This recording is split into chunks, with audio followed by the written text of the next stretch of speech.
딱딱한 법의 속살. 심쿵하게 파헤쳐드립니다. 본격 법조 예능 불타는 감자. 저희가 이번 시간에 다룰 내용은 테러방지법 제정 움직임하고 제국의 위안부라는 책의 저자인 세종대 박유화 교수의 명예훼손 사건을 다뤄보도록 하겠습니다. 먼저 테러방지법부터 짚어보도록 하죠. 네, 오늘 저희가 이 주제에 다루는 줄 알고 박근혜 대통령께서 또 친히 국무회의에서 발언을 한마디 하셨더라고요. 부디 14년간 지연되어 온 테러 관련 입법들이 이번에는 통과되어 요지는 그겁니다. 국회가 관련 법안을 처리하지 않은 채 임무를 방기하면서 사고가 터지면 정부를 비난한다. 그러면서 국내에 체류하면서 테러 활동을 지지하는 외국인이 구속됐다. 우리나라에서도 최근 위조 여건으로 국내에 체류하면서 국제 테러 단체를 지지하는 활동을 벌인 외국인이 구속이 되었는데 이 사건을 언급을 했네요. 이 사건 우리 한번 짚어볼까요? 시작하기 네. 전에. 인도네시아인 불법 체류자고요. 이분이 무장 테러 단체인 누스라 전선을 추종하는 것으로 보인다. 그래서 구속을 했는데 추종한다고 하면서 이 사람이 얼마나 위험한 사람인가를 경찰이 강조하면서 한 내용들을 보면 누스라 전선의 상징 깃발을 들고 북한산에서 동영상을 찍고 경복궁에서 사진을 찍고 이렇게 찍었죠. 찍고 SNS에 올렸다. 어느 테러 단체 요원이 이렇게 하는지 모르겠는데 하여튼 그렇게 했다. 그러면서 결국 그 자택에서 압수한 내용도 공개했는데 이것도 네. 되게 웃겨요. 캠핑용 칼하고요. M16 소총과 같은 색상과 모형의 모조총, 비비탄 총. 네. 이거 저희 어릴 때 많이 갖고 놀던 거거든요. 이게 위법이 될 수 있습니다. 예, 그래서 네. 혐의가 뭐냐면 네, 총포 도검 단속. 모형 예, 총기를 예. 뭐 가지고 있는 그 혐의가 하나 있고 그 불법 여권, 위조된 여권을 뭐 사용해가지고 그거 관련 혐의는 보면 테러하고 상관없죠. 예. 상관없는 혐의예요. 그걸로 구속을 해놓고 이제 이 테러 전국에 어떻게 좀 어필을 하기 위해서 굉장히 좀 과장을 한 것 같은데 하여튼 그 사건을 또 언급하셨네요. 진짜 총하고 비슷하게 만들어 놓은 거를 가끔 경찰에서 단속을 해요. 그게 쫙 늘어놓으면 진짜 무슨 전쟁이라도 벌어질 것 같은데 완전 밀떡들이 막 열을 냅니다. 이게 사제총도 아니고 네. 비비탄 나가는 건데 이제 좀 법이 좀 고쳐져야 되지 않나. 이게 어떤 경우에 그러면 이걸 처벌받을 수 있는 거예요? 예를 들어서 예. 동네 아이들이 예. 그 비비탄 그 하얀 총알 나오는 그 비비탄 총 가지고 막 놀잖아요. 그게 진짜 총하고 비슷하게 생기면 이론상 다 되는데 실제로는 그걸로 지금 구속된 거예요. 네, 저도 이거 속으로 어처구니 없다고 생각하고 있었는데 네. 박근혜 대통령이 오늘 정당성을 국무회의에서 인정해 주신 예. 거죠. 예. 테러 방지법 필요성을 얘기하면서 이 사건을 언급하셨습니다. 이 테러 방지법 사태의 처음부터 다시 시작해 보죠. 프랑스 파리 테러가 일어난 직후에 네, 우리나라도 테러 안전지대가 아니다. 아니다. 그렇기 때문에 테러 방지법을 제정해야 된다. 제정해야 된다. 이 여기서 말하는 테러 방지법이라는 게 예. 어떤 건지 한번 소개해 주시겠어요? 이게 법명은 테러 방지법은 아니고요. 굉장히 많은 법이 있어요. 많은 법안이 있죠. 예, 많은 네, 법안이 네, 네. 제출돼 있는데 여권에서 제출하고 있는 법안들의 주요 골자는 국정원이 좀 더 이 대테러 업무를 신속하고 효율적으로 수행할 수 있도록 국정원에 좀 더 권한을 몰아주자 이런 내용이고 국정원이 위험 인물과 테러 단체를 이렇게 선별할 수 있고 그렇게 선별된 애들에 대해서 금융거래, 통신정보 등을 수집하고 조사할 수 있는 그런 권한을 갖게 돼요.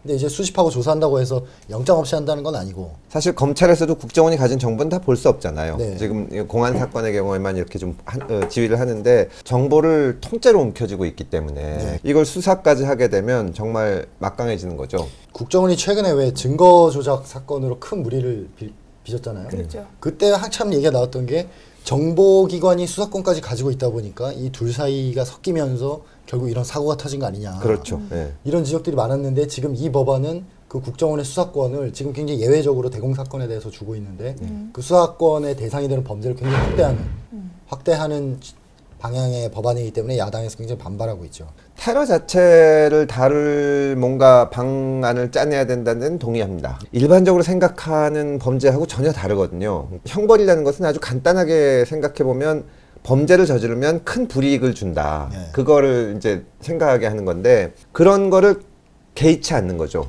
범죄자들 중에도 비합리적이고 앞뒤가 안 맞는 생각을 하는 사람이 많지만 그건 개인적 차원인데 이건 집단이니까 네. 사실 대응해야 되는 것은 맞는데 과연 테러 방지법을 지금과 같이 나와 있는 방안대로 법안대로 만드는 것이 그건가?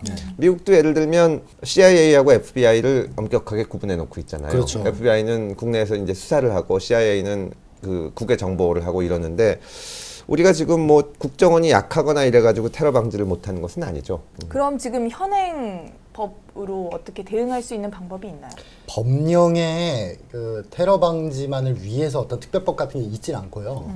그 여러 법에 흩어져 있어요. 예를 들면 뭐 형법, 항공기 운항 안전법, 철도법, 원자력 안전법 뭐 이런 식으로 여러 법률에 흩어져 있고, 하지만 좀 더 효율적으로 하려면 어떤 뭐 이게 좀 통일된 법 체계가 필요하다고도 얘기할 수도 있겠죠. 근데 국가 대테러 활동 지침이라는 건 있어요. 국정원이 테러 대책 기구의 실제 실행 기구로 돼 있고, 이런 지침에 의해서 국정원이 관련 부처 협조를 받아가면서 또 검경의 협조를 받아서 이게 충분히 할 수 있다. 다만 조금 부족한 부분은 뭐 요참에 조금 이렇게 보완할 수 있는 거 아니냐. 이 정도가 야당의 입장인 것 같아요. 그러니까 테러 방지법이라는 이름이 붙은 법안을 만드는 것 자체는 문제가 아니죠. 테러 네. 방지한다는데 뭐 그렇죠. 그런 제도를 만들면 좋은데, 문제는 우리나라 국정원이 막강한 권한을 가진 데다가 견제를 받지 않아요. 그렇죠. 사실상 예산을 모르죠. 국회에서도 모르거든요. 네. 이런 정보기관은 말이 안 되는 거고, 활동에 대해서도 그 검증이나 사후적으로라도, 미국 같은 경우에는 정보기관이나 이런 데서 테러 용의자들 상대로 고문에 가까운 거를 하잖아요.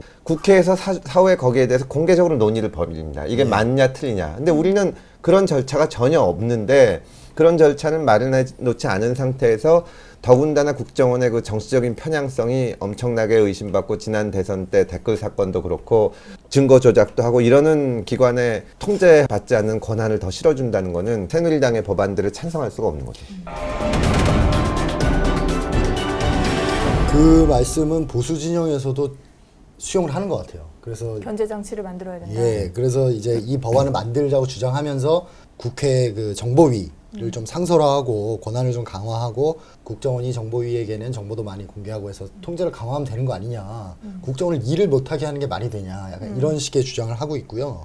근데 외국 얘기를 잠깐 하셨지만 미국 같은 경우에는 정보기관이 16개로 쪼개져 있더라고요. 네. 예, 의회 견제 기능이 엄청나잖아요. 엄청나죠, 거기는. 예, 우리나라하고는 비교하기가 어렵고, 이게 보니까 상하원 정보위에서 CIA 예산을 거의 손바닥 보듯이 다 들여다보고 있대요. 그렇기 때문에 어떤 활동을 하고 있는지가 간접적으로라도 다 확인이 되는 거죠.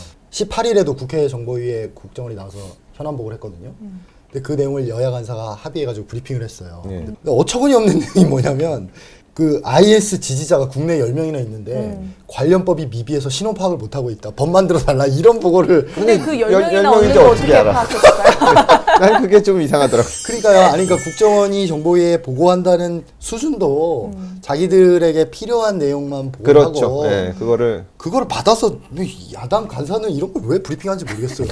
외국 사례도 아까 잠깐 뭐 미국 얘기도 나왔었는데, 네. 미국도 보니까 9.11 테러 이후에 애국법? 애국법. 네, 그거 가지고도 또 문제가 많이 있더라고요. 그렇죠. 근데 미국은 그런 걸로 문제가 되고, 뭐 미국 안에서도 여러 논란이 있긴 한데, 어쨌든 견제할 수 있는 어떤 통로가 확보되어 있고 그거를 시민들이 믿으니까 그런 부분에 대한 논란의 수준 자체가 저희랑 다른 것 같아요. 그렇죠. 예. 예. 미국에서 댓글 공작을 했으면 저쪽에서는 심리전이라고 주장했잖아요, 국정원에서. 그런 주장은 얼마든지 할 수 있어요. 다만 누가 어떻게 지시했고 어떻게 돼서 이게 됐다, 그런 객관적인 팩트는 다 밝혀진 상태에서 토론이 이루어지는데, 네. 우리는 그게 다 안 되잖아요. 그렇죠.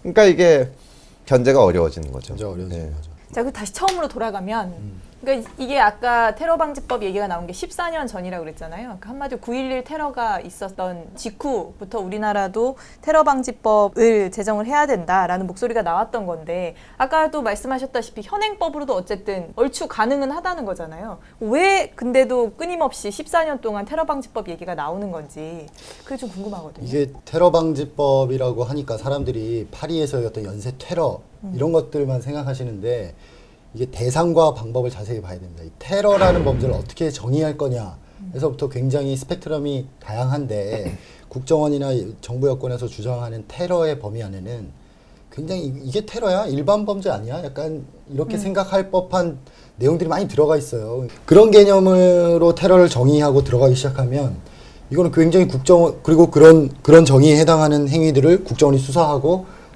들여다볼 수 있게 길을 터주면 거의 거의 웬만한 범죄 사건에는 그렇죠. 국정원이 다 개입할 수 있는 거죠. 폭력 시위도 테러라고 주장할 수 있어요. 그래서 왜 최근에 가장 또 얘기가 됐던 리퍼트 미 대사가 그렇죠. 네.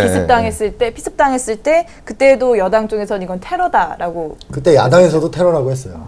예, 야당은 테러라고 했고 테러라는 단어가 지금 우리나라 법률에 이렇게 정의조항이 정해져 있지 없잖아요. 않죠. 예. 정의조항이 없어서 약간 정치적 용어로 쓰고 있는데 지금 여권에서 주장하는 정의는 조금 위험한 것 같고요. 위험하죠. 너무 광범위하고. 너무 광범위하고. 예. 정부 비판적인 거를 자꾸 글로 끌고 가니까. 그리고 그렇죠. 국정원이 지정할 수 있거든요. 이 위험 단체다. 아, 그렇죠. 예, 그러니까 그게 위험해지는 거죠. 반국가 단체 같은 것도 법정에서 엄청나게 다투어져야 이게 확정이 되고 하는데 그거를 국정원에서 마음대로 테러 단체라고 하는 건 테러라는 거는 실제로 테러를 벌이기 전에 염려가 있을 때부터 진짜 예비 음모할 때부터 이게 지정할 수 있는 거니까 그렇죠. 대단히 위험해질 수가 있는 대단히 거죠. 위험해지죠. 그러니까 한마디로 우리가 테러 방지법을 만들지 말자라는 게 아니라 네. 어쨌든 논의와 토론을 거쳐서 신중하게 만들어져야 될 일이지 뭐 파리 테러가 일어났으니 우리도 그렇죠. 테러 방지법 네. 만들자 이런 식으로 복면 딱 시위 금지와 함께 하는 건 아니라는 거죠. 특히 복면 시위는 못하도록 해야 할 것입니다. 아이슬도 그렇게 지금 하고 있지 않습니까? 얼굴을 감추고서. 뚝딱 해야 될 일은 아니다라고 정리를 하면 되겠죠? 그렇죠. 네. 더군다나 국정원에게 더 권한을 주는 방향으로 가는 건 아니다. 아니다. 예, 그렇습니다. 국정원은 지금 현재도 테러 관련 정보 활동을 하고 있고 부처 간 협조야 뭐 대통령 훈령 수준으로 이렇게 저렇게 지침을 내려가지고 하면 되는 것이고 이걸 굳이 막 새 법까지 만들어서 국정원에게 자기 할 일이나 잘했으면 좋겠어요. 그러니까 오버하지 말고 본인의 업무에 충실하시기 바랍니다. 예. 네. 제국의 위안부라는 책이 있습니다. 이 책의 저자가 명예훼손 혐의로 기소됐고요. 그래서 이 사건을 다루기 전에 일단 이 책이 어떤 내용을 다루고 있는지 간단히 소개 좀 해주세요. 사실 저도 안 읽어서 제가 읽었거든요. 네. 예, 원문 여기서 그대로. 하고 싶은 얘기는 지금 이 책을 살 수는 없습니다. 아, 그래요? 그러니까 이게 이 책이 2013년인가 나왔는데 네네. 2014년에 법적인 소송들이 막 제기되면서 이게 1년 만에 논란이 된 거예요. 네. 그래서 이제 출판 금지 가처분 신청을 하면서 수십 군데가 잘못됐다고 이제 냈는데 법원에서 그 중에 일부를 받아들여 가지고 30몇 군데인가를 삭제하고 낼 수 있게 돼 있는 상태입니다. 그래서 저는 그 전에 어떻게 책을 구해가지고 그게 삭제되기 전을 봤는데 일단 이 법적인 논란을 하기 전에 제가 이 말씀을 꼭 드리고 싶은 거는 이 문제에 가장 세게 뛰어든 분이 이재명 시장이세요. 그러니까- 성남시장. 그러니까 네. 이 책이 잘못됐다. 잘못됐다. 박유하 교수를 아주 강력하게 공격을 했는데 그때 내세우신 말이 나는 이 책 안 읽었다. 이따위 책은 읽을 필요도 없다. 저는 그건 아주 잘못된 태도라고 생각합니다. 이 책이 잘못됐건 잘됐건 100만 안티를 지금 용감하시네요. 일단 읽어야 그건 네. 진짜 말도 안 되는 거라고 생각해요. 아주 저도 그 책에 동의한다는 건 절대 아닙니다. 다만 이제 자기가 생각하던 그 당시에 이제 그 역사적인 얘기를 하고 거기에 자기 나름의 해석을 붙인 그런 책이죠. 아주 거칠게 얘기하면 저도 이 말이 맞는지 모르겠는데 우리가 생각하는 2차 대전 때 위안부의 전형적인 모습은 네. 시골에서 농사 짓고 있는데 일본 군인들이 와가지고 강제로 끌고 가서 고통을 당하신 그런 모습인데 그렇지 않고 다른 형태도 많이 있다. 동원 과정에 네. 한국인들이 당시 조선인들이 네, 많이 조선인들이 껴있고 뭐 껴있다. 부모가 이러기도 했고 전 그런 줄 알고 있어요. 그 다음에 이제 의식이 또 결정적으로 그랬던 것이 그때 당시에는 일본이랑 우리랑 같은 운명체라는 생각들이 있었다. 네. 친일파도 엄청 많았잖아요. 사회 지도층이 그럴 정도인데 그렇죠. 이 위안부로 가는 여성의 수준에서는 이 일본군하고 동질감을 느꼈다 이런 얘기들이 있거든요. 그러니까 네. 이게 강제로 끌려갔던 위안부 할머니들의 명예를 훼손했다. 그럴 수 이렇게 있겠네요. 논란이 된 거죠. 그럴 수 있겠네요. 정확한 해결을 하기 위해서는 네. 우리가 그 과정을 잘 알아야 되는데 네. 우리는 그 과정의 한 부분만을 보고 이게 전부다라고 얘기를 그렇죠. 하고 있다. 네. 그러니까 우리가 진짜 해결책을 찾기 위해서는 이 모든 걸 봐야 된다. 우리의 잘못도 함께 봐야 된다. 뭐 이런 취지. 그 이제 현상을 보는 거는 그렇고 그 다음에 이제 해결책 이 위안부 문제 해결책을 보는 거에서 일본 정부의 공식적인 사과는 기대할 수 없다. 그러니까 다른 솔루션을 찾아야 된다. 뭐 이런 식의 제가 지금 저도 정확하게 기억은 안 나서 그런 식의 내용이 있는데 그게 여러 사람들의 공분을 자아낸 거죠. 알겠습니다. 자, 공분을 자는 건 저도 이해가 되고요. 본인이 억울하게 끌려가신 분들이 분명히 있고 네. 근데 그분들 입장에서는 분명히 거의 대다수라고 네, 거의 봐야죠. 네, 예. 저런 주장을 하면 굉장히 공분을 하시는 건 100% 이해가 됩니다. 네. 100% 이해가 되는데 검찰이 명예훼손으로 기소를 했단 말입니다. 이거 또 다른 얘기잖아요. 그렇죠. 예. 이게 그 위안부 할머니 나눔의 집인가요? 네. 거기에서 명예훼손으로 고소를 했죠. 그래서 그것 때문에 수사를 해서 기소를 그렇죠. 그렇습니다. 예. 한 거죠. 근데 명예훼손은 사실을 적시해야 되는 거고, 그죠? 네. 사실을 적시해서 특정인의 사회적 평판을 저하시켜야 되는 거 아닙니까? 그렇죠. 예를 들어서 이제 우리가 일제 시대에 일본군에 끌려가신 분들이 대부분 끌려갔지만 사실 혈서 쓰고 간 어떤 양반도 있잖아요. 그렇죠. 뭐 가고 싶다고. 네. 그런 분들도 있는데 통틀어서 하는 거는 진짜 좀 문제가 있지 않나. 네. 그러니까 이게 그 피해자가 특정되는 거라고 볼 수 있는 건지가 저는 궁금하네요. 저도 일단은 그 부분이 궁금합니다. 강용석 네, 변호사가 무죄 받은 게 그렇죠. 그 아나운서들이 뭐 다 준다 이런 얘기를 했는데 직업 전체에 대한 그 모욕죄는. 모욕은 안 된다. 특정이 돼야 명예훼손이 되는 거거든요. 일단은 그 특정이 되는지가 하나의 쟁점인 문제입니다. 거죠. 쟁점입니다. 예. 근데 검찰은 지금 특정이 된다고 보고 기소를 그렇죠. 한 거죠. 예. 이제 문제가 되는 그 구절들을 보면 네. 그것은 조선인 위안부와 일본군의 관계가 기본적으로 동지적인 관계이기 때문이었다. 이런 동지적인 관계라는 아, 단정적으로 썼네요. 네, 때문이었다. 워딩. 그다음에 조선인 위안부는 피해자였지만 식민지인으로서의 협력자이기도 했다. 아. 이런 워딩. 근데 만약에 내가 그 위안부로 끌려간, 그러니까 네. 나의 의사에 반해서 끌려간 사람이라면 어쨌든 그 고소를 한 거잖아요. 네. 그쪽 위안부 할머니들께서 고소를 한 거니까 이런 문장들이 본인에게 직접적으로 명예가 훼손됐다라고 느낄 수도 있지 않을까요? 그러네, 이런 대목도 있네요. 적어도 강제연행이라는 국가폭력이 조선의 위안부에 관해서 행해진 적은 없다. 그렇죠. 그게 단정적인 굉장히 표현이에요. 논쟁적인 건데 되게 위험한. 그러니까 소개하신 지금 것보다 훨씬 우리가- 단정적인데 우리가 아까 되게- 저의 얘기는 완전 다른 팩트를 가지고 제가 우리가 되게 드리는 위험한 길을 걷는 건데 지금 일본 정부는 인정을 안 하고 있죠. 네. 근데 그때 당시에 공식적으로 전쟁 위안부를 모집한다 하는 것이 범정부 차원에서 있지는 않습니다. 그러니까 이 단위별로는 있는지 몰라도 네. 그러니까 그거를 근거를 지금 부정을 하고 있는데 그러니까 박유하 교수는 그걸 해석의 문제라고 보는 거죠. 근데 막상 끌려가신 분들 입장에서는 이게 무슨 말이냐. 그렇죠. 예. 그 어쨌든 검찰은 자기들 나름대로 판단을 해서 이것은 허위 사실에 해당한다 이렇게 본 거잖아요. 예. 이런 발언들이 그렇죠. 해석이나 의견이 아니라 이거 허위 사실의 영역에 해당하고 고소인으로 이름을 올리신 할머니들이 있을 거 아니에요. 예. 그 할머니들의 명예를 명예와 인격권을 훼손했다. 훼손했다. 침해했다라고 딱 법리를 세운 거겠죠. 근데 어쨌든 피해자 특정 문제에 있어서는 특정이 안 된다는 대법원 판단이 나온 거 아니에요. 그거는 그렇죠. 네. 근데 이 경우에 국가적 차원에서 이 끌고 간 것은 아니라고 했을 경우에 위안부가 되게 많았잖아요. 네. 되게 많았는데 그 중에 아. 일부 안 그런 경우도 있다든지 뭐 이거가 갈릴 수가 있잖아요. 근데 지금 계신 위안부 할머니들이 용기 있게 본인의 고통을 말씀하신 분들이고 강제로 끌려가신 분들이지만 또 그렇지 않은 경우도 있을 수가 있는데 이게 어디에 포함되는지 되게 불분명해지는 겁니다. 근데 만약에 이 박유하 교수가 예를 들어서 강제연행이란 국가폭력이 없었다 이렇게 쓰지 않고 예. 뭐 없었던 경우도 있다. 이 정도로 썼으면은 명예훼손은 안 됐겠네요. 그럴 그죠. 가능성이 훨씬 커지죠. 그죠. 예. 근데 굉장히 단정적으로 표현하셨고 저는 표현의 자유를 좀 거의 극단적으로 주장하는 쪽인데 되게 싫어하는 얘기거든요. 그러니까 말하자면 이 예술 작품을 만들었는데 아니 그걸 꼭 벌거벗고 하지 않아도 다 전달이 될 텐데 왜 누드를 하냐 뭐 이런 식의 얘기들이 있잖아요. 예술이나 학문의 영역에서는 굉장히 이렇게 본인 생각대로 다 얘기할 수가 있어야 되거든요. 그렇죠. 거기다 또 반박이 되고 네. 한 사람한테 어떤 그 모든 것을 고려해가지고 하다 보면 학문적인 발전이 어려워지죠. 근데 이게 표현의 자유의 이슈냐라고 하려면 이게 사실이 아니라 의견이다 예. 라고 이제 논리를 세워야 표현의 자유다 이렇게 얘기할 수 있는 거 아니에요. 사실이라는 게 상당한 시간이 지나면 서로 다른 얘기를 하거든요. 기억도 다르고 자료도 흐트러지고 하기 때문에 사실 자체는 반드시 올바르게 해놓고 그 다음에 해석은 네 맘대로 해라고 해놓으면 어디까지가 사실인가 그게 불분명하고 그 다음에 이 사실을 정확하게 얘기해야 된다는 게 거의 불가능에 가깝잖아요. 그러면 무슨 말을 할 수가 없어요.